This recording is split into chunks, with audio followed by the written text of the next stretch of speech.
Que o dia da consciência negra. Dia da consciência negra. E o que isso quer dizer? Por que existe esse dia? Pode falar. Pra homenagear o Zumbi dos Palmares. Pra homenagear o Zumbi dos Palmares. Tá, quem mais? Pode falar, Alex. Os escravos? Quem mais? É porque é um dia muito importante, porque eles foram as primeiras pessoas a ficar aqui no Brasil. Quem mais? Pode falar. Por causa dos africanos, porque foi o Zumbi dos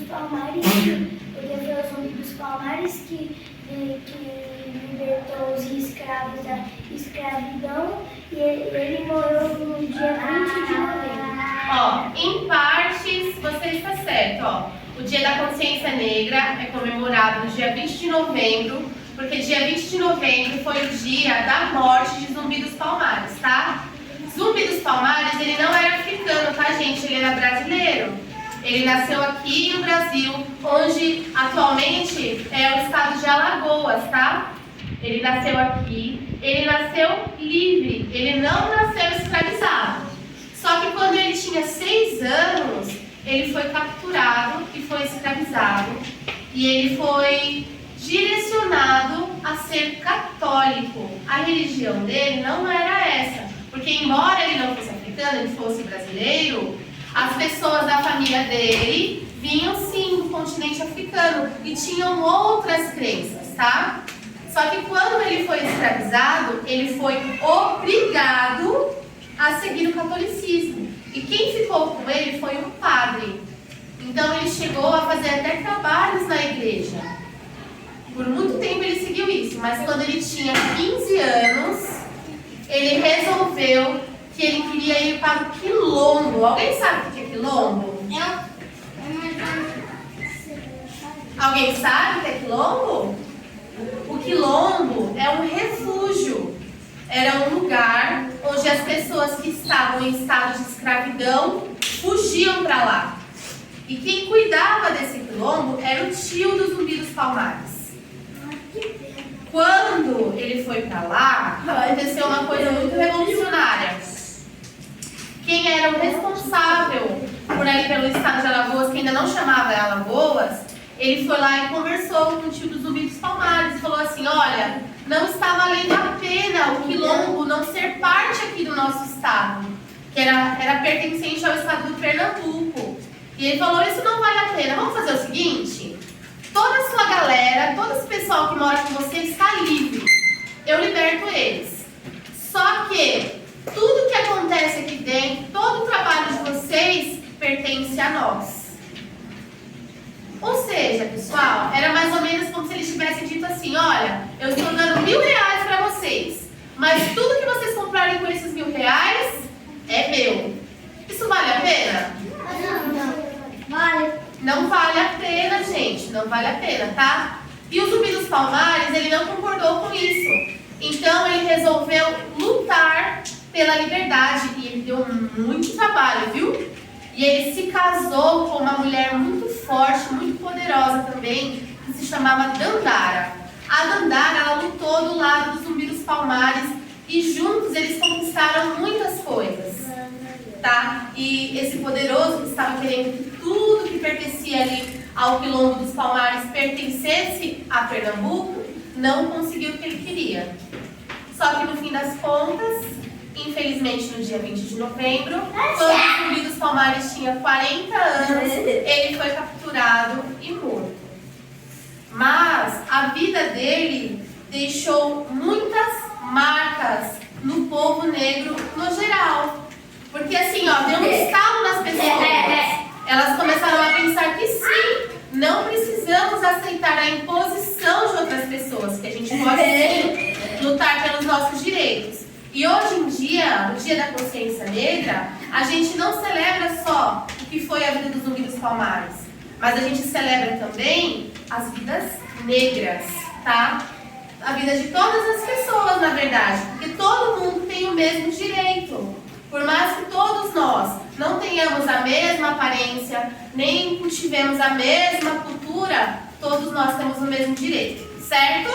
Certo. Pensando nisso, eu trouxe uma história para vocês.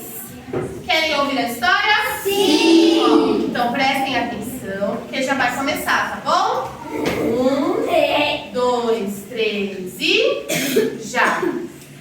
Era uma vez uma semente. Não era uma sementinha pequenininha, era uma semente grandona assim.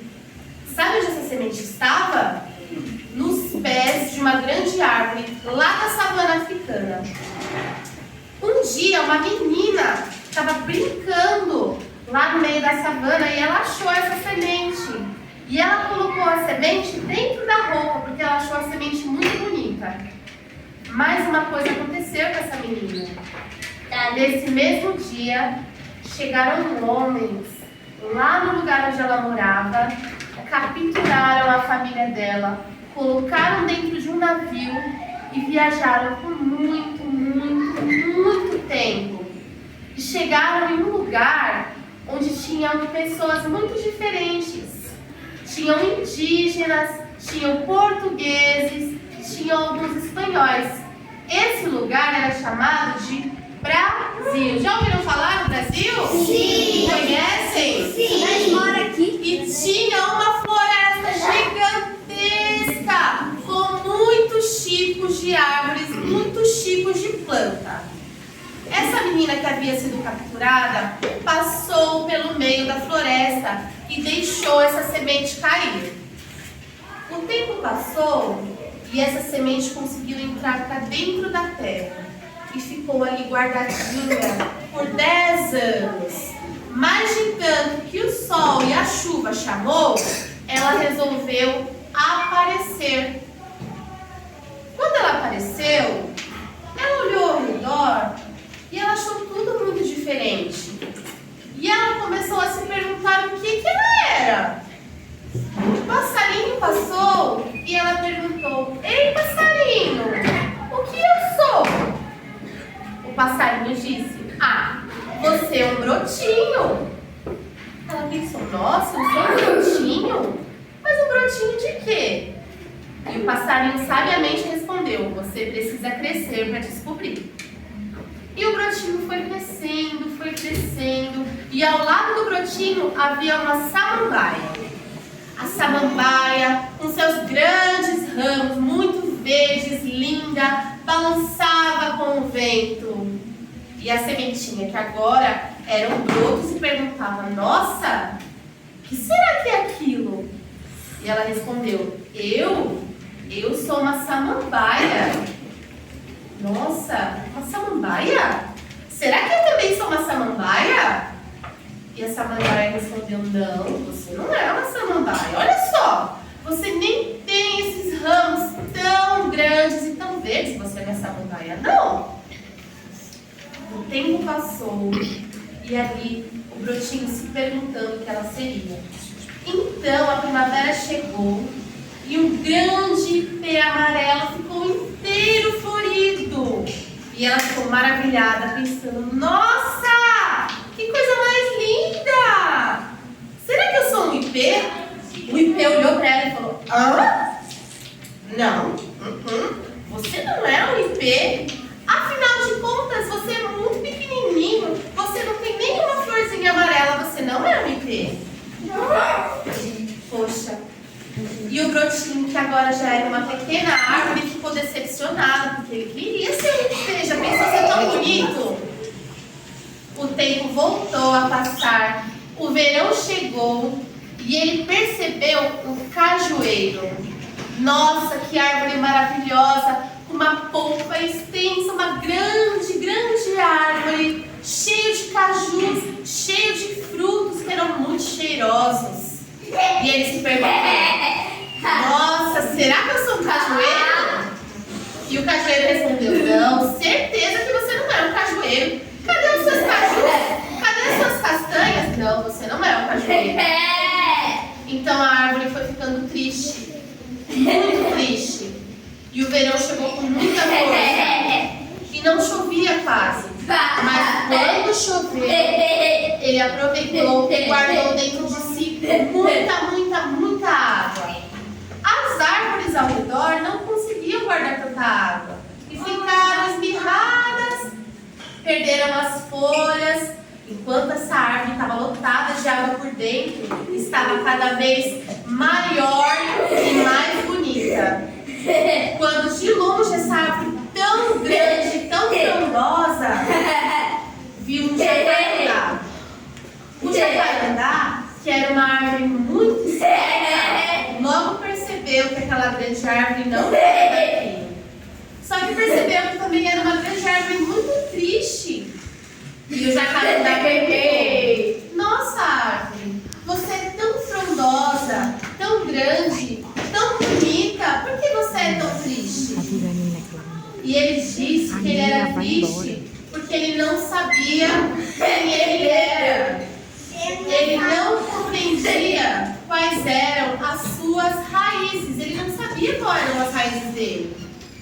Então o jacarandá, que era muito sábio, lhe respondeu: o seu nome é Baobá. Quem já ouviu falar no Baobá? Levanta a mão. O Baobá é uma árvore que representa a vida do continente mais antigo do planeta Terra. Algumas lendas africanas dizem que antes de Deus criar qualquer coisa, ele criou o Baobá, para que o Baobá ensinasse para a humanidade sobre a vida. Nossa, o Baobá ficou muito feliz, porque ele aprendeu as raízes dele. Ele compreendeu porque ele era tão diferente. E sabe o que é mais interessante do Baobá? O fato dele não ser daqui, dele ter vindo do continente africano, fez com que ele ficasse ainda mais especial. Porque ele não tinha só uma cultura agora. Ele tinha muitas culturas. Ele era parte de todo aquele ecossistema da floresta.